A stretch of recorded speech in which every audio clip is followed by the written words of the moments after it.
提起Hey Design， 大家腦海中出現嘅通常係精緻嘅髮色線條，或者係閃爍嘅輕奢風格。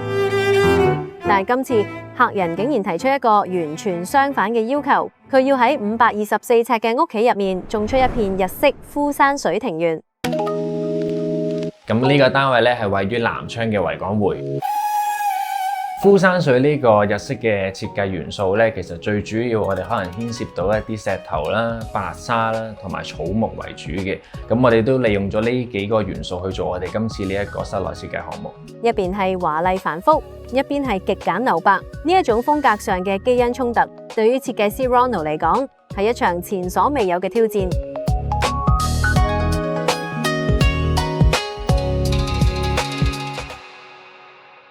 既然風格截然不同，點解業主會咁放心將呢場豪賭交俾 Ronald？答案埋